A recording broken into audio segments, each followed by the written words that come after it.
Hi everyone, Marisa and I have noticed a growing interest in Google extensions and the accessibility support many of them can provide students. To ensure that you have success with Google extensions, we are providing the following video tutorial to better understand the basics of Google extensions. Please make sure to check out our TikTok and Instagram accounts to learn about some of the extensions that we are currently loving on Chrome. Thanks. Hi everyone, today we're going to talk about how to locate, activate, and install extensions on Google Chrome using a Chromebook. So to begin, we want to open up the Google Chrome browser. We're going to look here right below the address bar for the extensions or Google Web Store, it may be called. We're going to open that up, which will take us into our Chrome Web Store where we can search for extensions. So here on the left side, in the Search the Store feature, we are going to type in the extension we're looking for. Today I'm going to look for Mercury Reader, because that's a really great accessibility tool to be used with Google Chrome. We'll search that.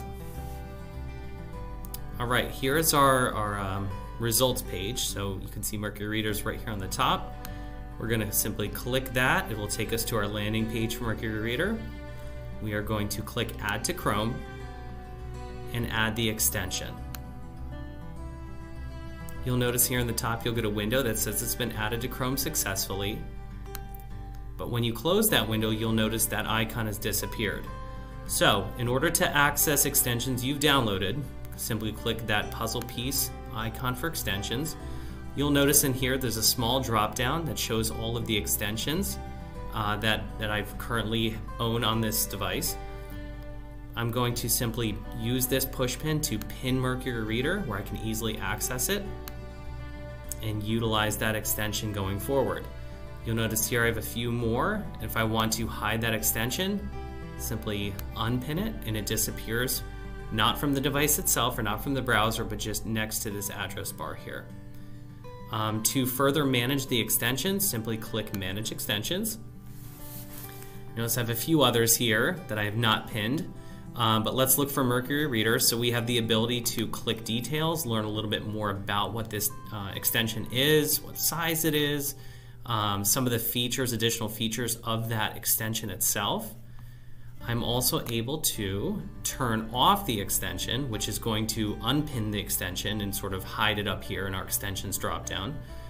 And finally, I'm able to just simply remove the extension altogether, so it will no longer be on Google Chrome. It's not a problem. You're always able to go right back in with these steps and download it again. All right, so that is it for Google extensions. Please look forward to some of the Instagram and TikTok videos Marisa and I will be putting together featuring some of the cool extensions that we are currently using here at the DCIU Teaching and Learning Department, and some of the extensions that we believe would really help some of the students in your programs. Thank you very much.